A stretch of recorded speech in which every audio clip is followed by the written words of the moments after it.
Welcome back, trainers. So we are going to be taking a look at the differences between the Alolan Ninetales and the regular Ninetales, one being Ice and Fairy and one being just Fire type.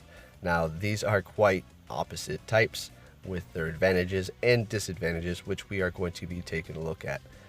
So this is going to be quite interesting because you probably think to yourself, well, yeah, there's obvious, one is fire, one is ice, but what can they do? What are they weak against?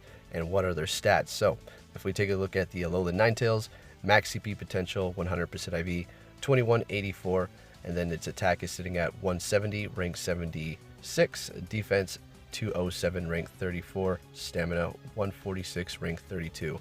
Now the regular Ninetales is basically the same. So we're going to see a 100% IV, max CP potential 2157, attack 169, rank 77, so it's just 1 point behind in attack. Defense 204, ranked 37, so same thing, just a few points behind.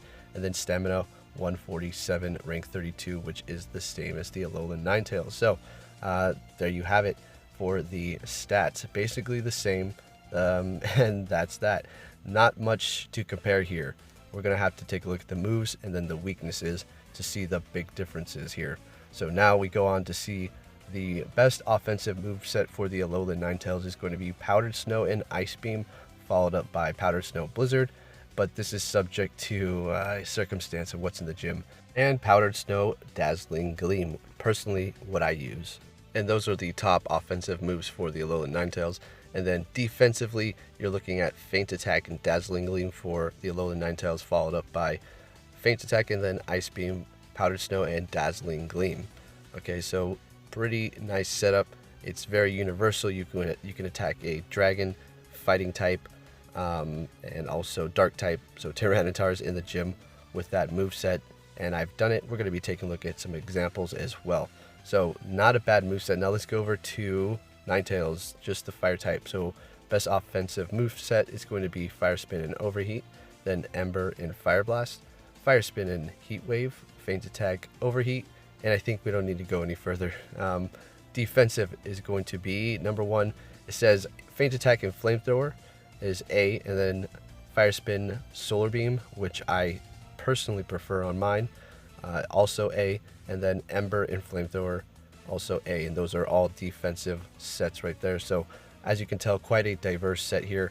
If Ninetales with Fire Spin, Overheat, Flamethrower, any fire moves was to go up against the Alolan Ninetales, it would destroy it. So there is that. But anyways, let's go on to look at their weaknesses here. Okay, so to the left we have the Alolan Ninetales, and it is resisting Bug, Dark, Dragon. That's pretty nice. And Ice types. On the flip side though, it is weak to Fire, Rock, Poison, and 4 times weak to Steel because it is Fairy and Ice type. And now to the right we have the regular Ninetales resisting Bug, Fire, Grass, Fairy, Ice, and Steel types. So it is resisting a lot more than the Alolan Ninetales. It is going to be weak against Rock, Ground, and Water types. So also looking good there because you don't have a double weakness because, well, it is only one type and it cannot be 2 times weak to anything. Okay, now, are either of these Pokemon worth powering up? Well, technically, not really. Unless you're looking for a fun challenge or just to use these Pokemon, have them in your collection powered up. Maybe if you wanted 6 unique fire type Pokemon and you needed to use a Ninetales or perhaps an unique ice or fairy, you're going to have these Pokemon. But other than that, you're not going to need them for any specific raids. Taking out gyms, as you can see, they have their use, for certain circumstances. But it's, you can get away with quite a bit with the Alolan Ninetales. It's quite nice. So we have Powdered Snow right now going up against this Exeggutor, while Dazzling Gleam is dealing a fairly good amount of damage. Dodge that Solar Beam, but that's just always a death hit no matter what, unless you're Steel type or Fire. Then we're going to go up against this Snorlax and a few others. You're going to see Salamence after this and a Dragonite, and you're going to see how well Dazzling Gleam and Powdered Snow perform up against those, as well as a Ninetales doing its work the best that it can, taking out a Metagross, and then just all around backup because you have Fire, Ice, and then Fairy. and grass on top of that with the regular Ninetales. So you have quite a bit of coverage if you're looking to just have fun and mess around, like I said. On the other hand, the Alolan Ninetales can be quite useful as an all ice attacker. I mean, you know, there is better options, but it is fairly good and it looks cool, and it can learn this Dazzling Gleam, which is awesome if you have cloudy weather. So, you know, they both are pretty nice. I powered up the Ninetales because I really like Ninetales. It's a fire Pokemon that can learn Solar Beam, and that is going to be great when PvP comes out. Alright, so with that said, trainers, I hope you have a better understanding as to the differences between these two, what they can do in a gym battle performance-wise, and what you should use them against.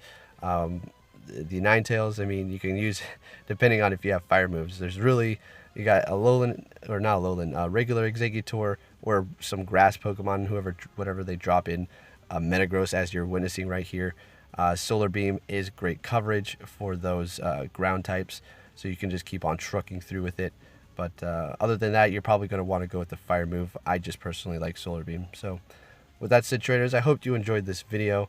I was really happy to make this because these are a good pair of Pokemon here, and I have them powered up so I can demonstrate to you.